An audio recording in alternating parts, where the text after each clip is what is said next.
Hello, church. Happy New Year. I trust that you had a joy-filled and a meaningful Christmas.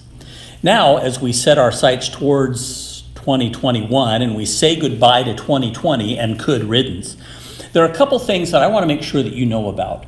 You may have heard and you may be aware that just before Christmas, the governor's office and the Oregon Health Authority sent out an amended statement that in essence adjusts or amends the gathering restrictions that have been put in place because our county is in an extreme risk category. The amendment really deals with churches, faith-based organization, and it's a result of a Supreme Court ruling that it's going to trickle down to the state level. The statement is amended just with one simple line that says those gathering restrictions for faith-based organizations, churches, are recommendations only, which means potentially it opens the door for us to gather in our building again.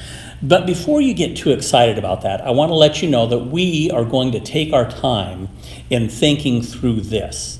We're going to take a week or two, maybe even 3, to carefully think through the ramifications of coming back into our building in large numbers.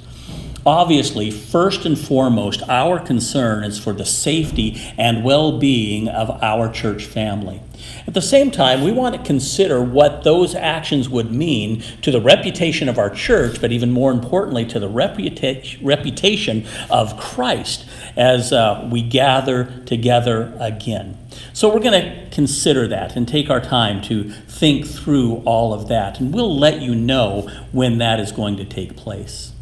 I also want to make sure that you don't forget about some of the things that are coming up in this new year.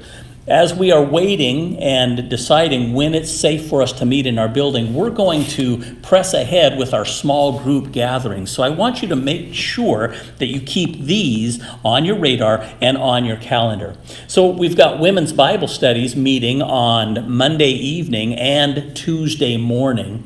And then starting not this week, but next week, the first Wednesday of January, on the 6th, the Men's Coffee Fellowship and Bible Study.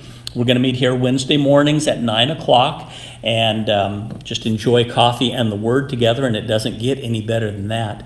Coming up on the 19th of January, the Women's Winter Event, and that's going to be an online event. So call the church office to get registered for that, and they'll tell you how to make that connection online.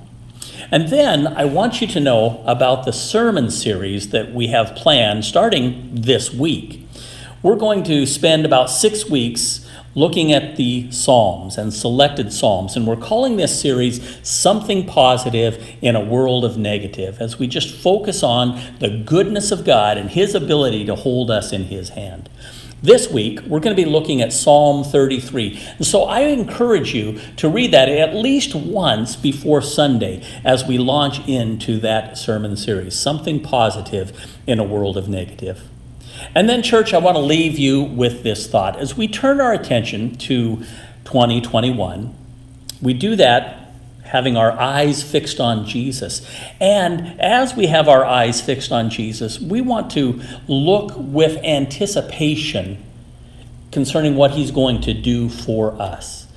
There will still be difficulty, there will be struggles, but we're going to anticipate that this coming year is a year of significant blessing, and even more than that, it's a year where we see God at work in specific and significant ways as the gospel makes an impact in our lives and the lives of those around us. So we're going to press ahead, and we're going to see God at work.